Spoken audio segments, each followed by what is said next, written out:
Oke, selamat siang untuk kita semua. Selamat siang.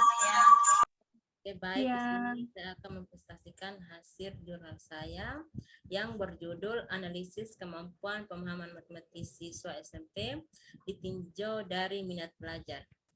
Jurnal ini disusun oleh Rizky Aulia Nurdiana, yang kedua Heni Puji Astuti, yang ketiga Nurul Andriani.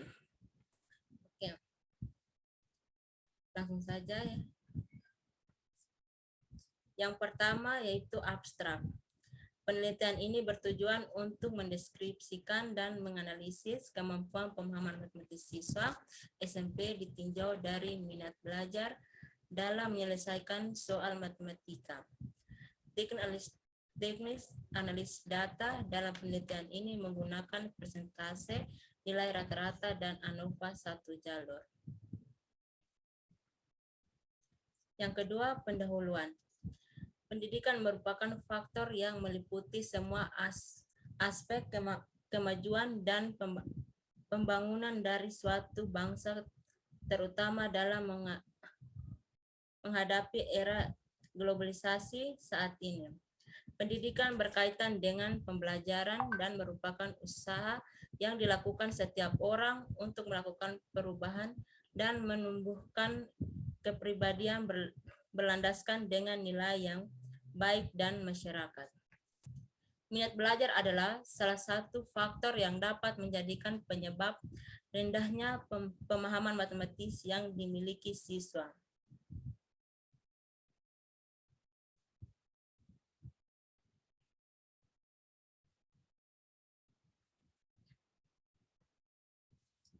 Nah, sekarang kita lihat pada tabel pertama itu pengelompokan data minat belajar. Pengelompokannya itu tinggi, sedang, dan rendah. Skornya dilihat sendiri pada tabel tersebut. Berdasarkan uraian yang telah disampaikan, perlu diciptakan suatu kondisi pembelajaran matematika yang menarik bagi siswa di kelas, sehingga bisa mewujudkan minat belajar yang tinggi bagi peserta didik dan kemampuan pemahaman matematis dalam belajar matematika meningkatkan. Oleh karena itu, peneliti tertarik untuk mendeskripsikan dan menganalisis kemampuan pemahaman matematis ditinjau dari minat belajar siswa SMP pada masa kini. Penelitian ini dilakukan pada kelas 9 di SMP yang ada di Kabupaten Tangerang. Yang berikut metode. Penelitian ini menggunakan metode kuantitatif dengan pendekatan deskriptif yang bertujuan untuk menganalisis dan mendeskripsikan kemampuan pemahaman matematis siswa SMP ditinjau dari tingkat minat belajar. Data yang diperoleh adalah dari hasil pengisian teks kemampuan pemahaman matematis dan angket minat belajar dengan skala semantik diferensial. Populasi dalam penelitian ini adalah seluruh siswa SMP yang ada di Kabupaten Tangerang, sebanyak 349 siswa. Besarnya sampel penelitian ditetapkan dengan menggunakan rumus Slovin, yaitu sebanyak 186 siswa kelas 9 SMP. Teknik pengambilan sampel dalam penelitian ini menggunakan purposive sampling, yaitu pengambilan subjek karena adanya tujuan tertentu dan bukan berdasarkan atas syarat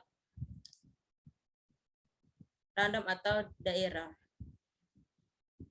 Nah, kita lihat pada tabel kedua itu teknik pengumpulan data. Teknik pengumpulan data itu pertama kemampuan pemahaman matematis, kedua minat belajar.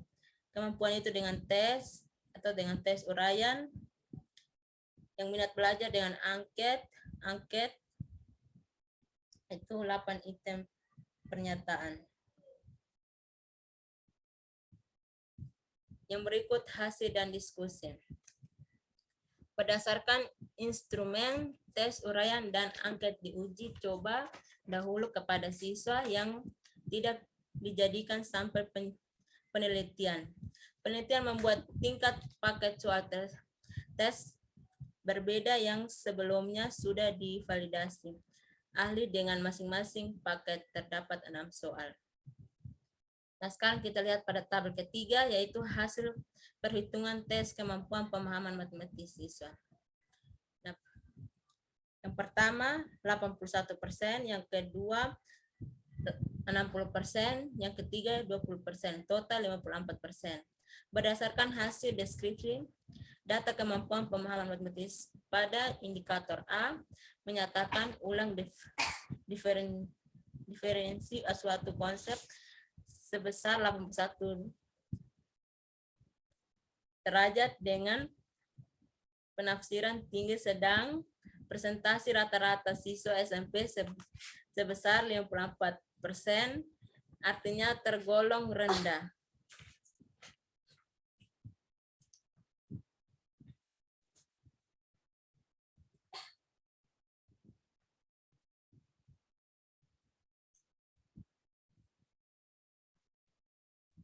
Tabel keempat, hasil perhitungan angket minat belajar.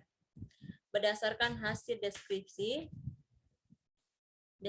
data minat belajar pada indikator C, perhatikan siswa sebesar 82% dengan penafsiran sangat baik, sedangkan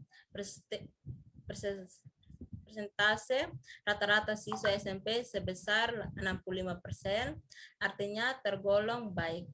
Dapat diketahui dari hasil data deskripsi bahwa pemahaman matematis siswa SMP termasuk dalam golongan rendah. Namun, sebagai siswa mempunyai minat belajar yang baik terhadap pembelajaran matematika.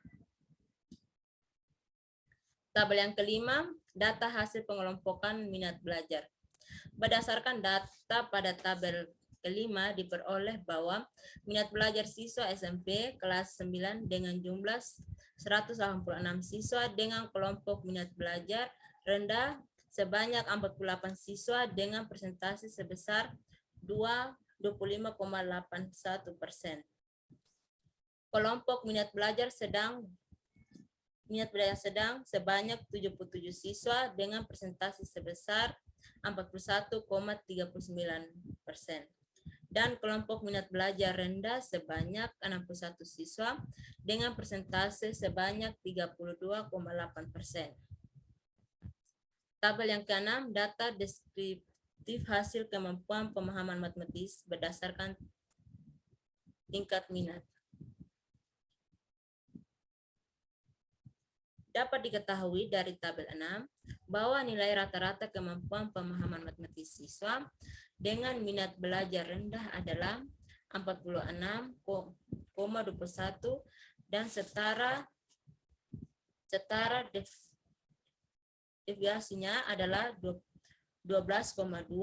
Siswa dengan minat belajar sedang memperoleh nilai rata-rata 52,92 dan setara deviasinya ada 14, sedangkan siswa dengan minat belajar tinggi memperoleh nilai rata-rata 59,18 dan setara deviasinya adalah 15,76. Tabel yang ketujuh itu uji normalitas. Berdasarkan hasil uji persyaratan normalitas data pada tabel 7 dapat diketahui bahwa data kemampuan pemahaman matematis dengan tingkat minat belajar rendah, sedang, dan tinggi mempunyai nilai SING 0,200 lebih besar dari 0,05. Sehingga dapat disimpulkan data kemampuan pemahaman matematis dari kemampuan dari semua kelompok berdistribusi normal. Tabel yang ke-8, uji homogenitas. Berdasarkan hasil uji persyaratan homogenitas data pada tabel 8 dapat diketahui bahwa data kemampuan pemahaman matematis dengan tingkat minat belajar rendah, sedang dan tinggi mempunyai nilai SING 0,28 lebih besar dari 0,05 sehingga dapat disimpulkan pemahaman matematis berdasarkan tingkat minat belajar siswa memiliki varians yang homogen. Tabel yang ke-9 hasil uji hipotensi on-way ANOVA. Hasil analisis uji ANOVA satu jalur pada tabel 9 diperoleh SING 0,00 lebih kecil dari 0,05, maka H0 ditolak. Ini berarti adanya perbedaan nilai rata-rata kemampuan pemahaman matematis siswa dengan minat belajar rendah.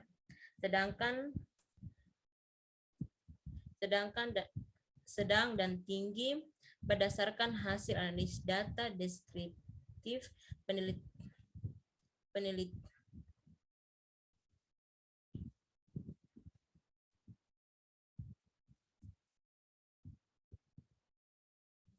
penelitian disimpulkan bahwa ketiga kelompok dan kemampuan pemahaman berdasarkan tingkat minat rendah, sedang dan tinggi terdapat perbedaan rata-rata hasil kemampuan dari 186 siswa diperoleh kemampuan pemahaman dengan minat belajar rendah sebanyak 48 siswa, itu 25,81%, kemampuan pemahaman dengan minat belajar sedang sebanyak 77 siswa dengan 41,39%, dan kemampuan pemahaman dengan minat belajar tinggi sebanyak 61 siswa, itu 32,8%.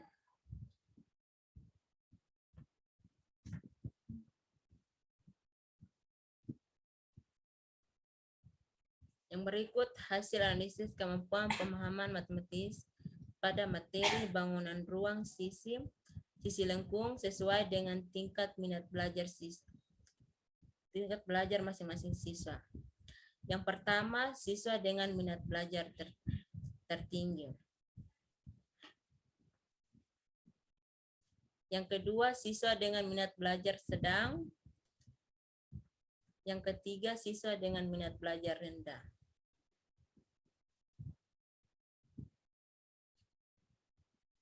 Yang berikut kesimpulan. Berdasarkan hasil dan pembahasan penelitian di atas, hasil analisis dan deskripsi menunjukkan bahwa kemampuan pemahaman matematis siswa termasuk dalam golongan rendah, sedang dan minat belajar siswa termasuk dalam golongan baik.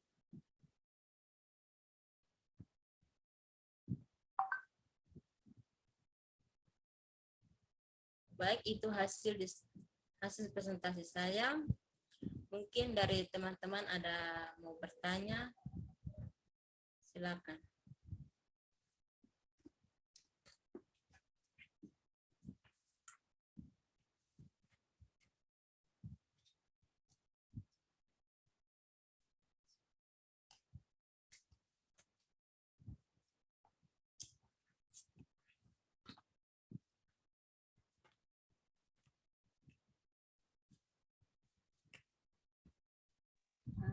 Jadi baik, saya akan bertanya.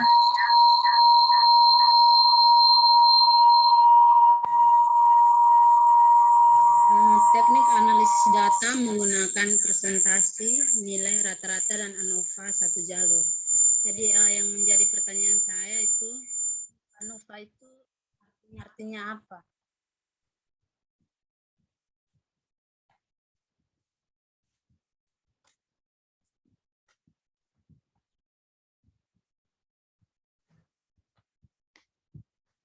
Baik, di sini saya akan menjawab pertanyaan dari Rosa. Di sini ANOVA adalah analisis varians atau metode analisis statistika yang termasuk ke dalam cabang statistika diferensial.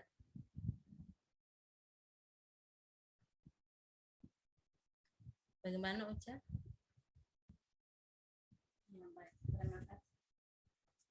Ya.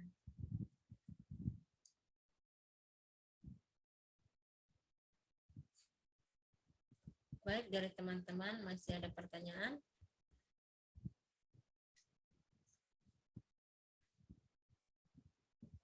Ya, baik. Baik, dari saya di bagian metode itu di situ kan data yang diperoleh adalah dari hasil pengisian tes kemampuan pemahaman matematis dan angket minat belajar dengan skala semantik diferensial. Nah, jadi skala semantik diferensial itu kan saya tidak mengerti. Jadi coba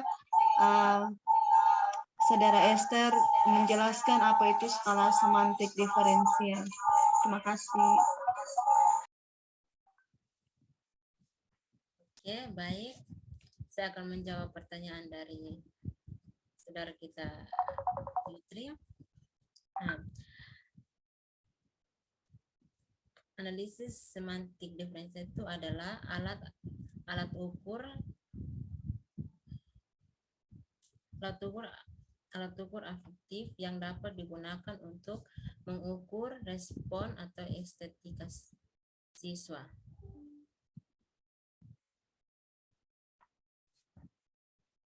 Bagaimana Yutri dengan jawabannya? Oh ya, baik Esther, terima kasih.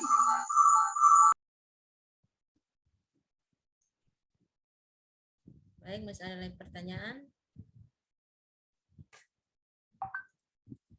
Tidak ada lagi Esther. Kalau tidak ada lagi, pertemuan kita sampai di sini. Terima kasih. Terima kasih. Terima kasih.